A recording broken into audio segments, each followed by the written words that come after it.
वर्तमान प्रधानमंत्री नरेंद्र मोदी है वो खुद भारत में इलेक्टेड प्रधानमंत्री नहीं है, नॉमिनेटेड प्रधानमंत्री है। ये आरएसएस के मोहन भागवत द्वारा नियुक्त किया गया है। इसको बोलने का अधिकार नहीं है। ये जो आरएसएस बोलती है वो बोलता है, ये भारत के हित में काम नहीं कर रहा, भारत के खिलाफ जो बहुजन के लोग हैं उनके खिलाफ काम कर रहा है।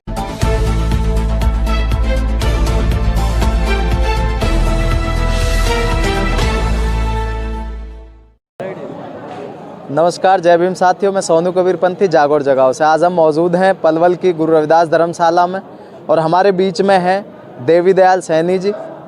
हम इनसे जानेंगे कि हाल ही में नीतीश कुमार की सरकार ने बिहार के अंदर जातिगत जनगणना करवाई है, तो वो इस जातिगत जनगणना से कितना सहमत हैं या सहमत नहीं है, या जातीय जनगणना पूरे देश में होनी चाहिए या नहीं होनी चाहिए। इन तमाम सवालों के साथ हम सैनी साहब से बात करेंगे। देवदयाल जी, आपका बहुत बहुत स्वागत है हमारे चैनल पर। सर्वप्रथम मैं आपका जो चैनल है जागो और जगाओ उसका धन्यवाद करता हूँ, साधुवाद करता हूँ कि आप लोग मूल निवासियों की, वंचितों की, शोषितों की आवाज़ उठाने के लिए तैयार रहते हैं।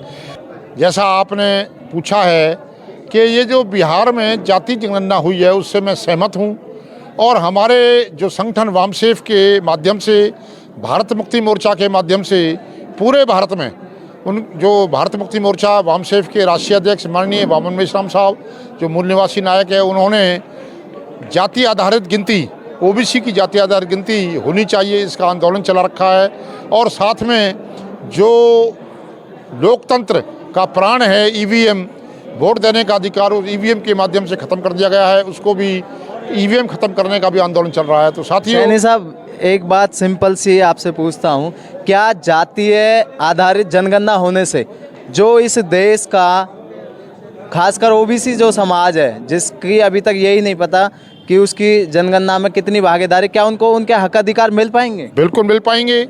जब गिनती होने से उनकी संख्या का पता लग जाएगा तो संख्या के आधार पर जो बजट है उसमें उनका पैसा अलॉट होगा।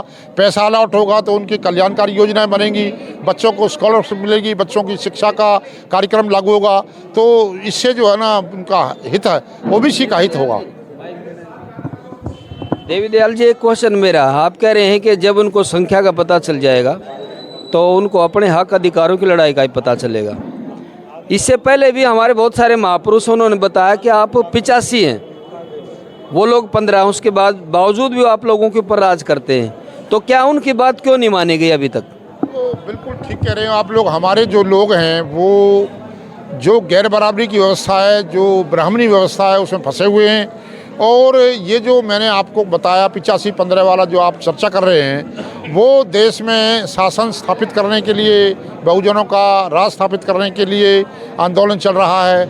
लेकिन जो हम बात कर रहे हैं जाति आधारित गिनती वाली, इससे वो बजट में जो पैसा अलॉट होगा उससे उनकी जो कल्याणकारी योजनाएं वो बनेंगी, वो आगे उनका बच्चों का भविष्य उज्ज्वल होगा। तो इससे यही कारण है कि बजट अलॉट में पैसा मिलेगा। सैनी साहब, आज भी लाखों करोड़ों रुपया का बजट जो है SC ST और OBC के लिए बनता है, लेकिन वो सहायता उन तक पहुंच नहीं पाती है। तो उसके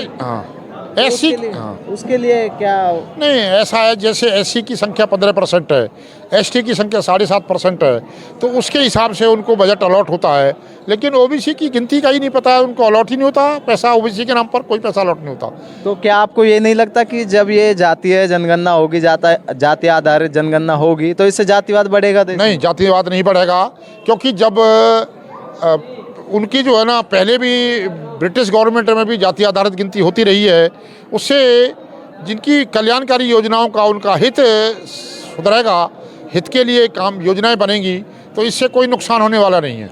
लेकिन मौजूदा प्रधानमंत्री तो कहते हैं कि जो अब सरकारें जाति आधारित जनगणना कर रही हैं वो चुनाव के समय में कर रही हैं, पहले कहाँ थी? वो जो वर्तमान प्रधानमंत्री नरेंद्र मोदी है वो खुद भारत में इलेक्टेड प्रधानमंत्री नहीं है, नॉमिनेटेड प्रधानमंत्री है। ये आरएसएस के मोहन भागवत द्वारा नियुक्त किया गया है, इसको बोलने का अधिकार नहीं है। ये जो आरएसएस बोलती है वो बोलता है, ये भारत के हित में काम नहीं कर रहा, भारत के खिलाफ जो बहुजन के लोग हैं उनके खिलाफ काम कर रहा है। ये इनका, लेकिन प्रधानमंत्री तो ये कहते हैं कि जाति आधारित जनगणना से जरूरी है कि इस देश के गरीबों की जनगणना होनी चाहिए।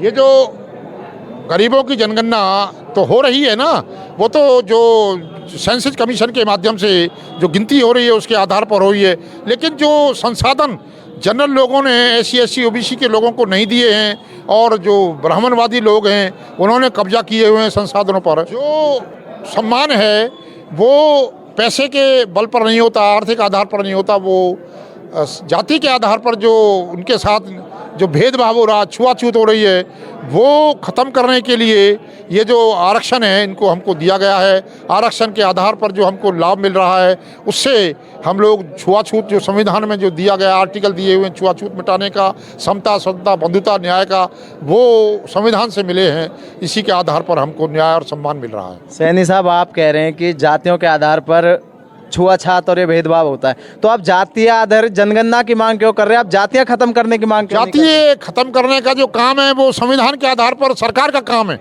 वो जातीय खत्म करने का मतलब ये नहीं है हम लोग जातीय आधारित गिनती करने से हम लोग छुआछूत का बढ़ावा नहीं दे रहे, बल्कि हम लोग जो पैसा है वो मिलेगा और उसके आधार पर जो अपने आप ही भेदभाव खत्म होगा तो जातियाँ खत्म हो जाएंगी। साथियों, ये हमारे बीच में थे देवीदयाल सैनी जी। इन्होंने जो बिहार के अंदर जाति आधारित जनगणना हुई है उनका खुले तौर पर समर्थन किया है और उन्होंने कहा है कि पूरे देश के अंदर ये जाति आधारित जनगणना होनी चाहिए, जिससे कि जो जातियां कहीं ना कहीं अधिकारों से वंचित रह गई हैं उनको उनकी संख्या के बारे में पता लगे और उनकी संख्या के हिसाब से उनको उन शासन सत्ता में या आर्थिक जो भी नीतियां बनती है उनमें उनकी भागीदारी हो। साथियों, इस वीडियो को ज़्यादा से ज़्यादा शेयर करें। मैं सोनू कबीरपंथी, जागौर जगाओ से। धन्यवाद।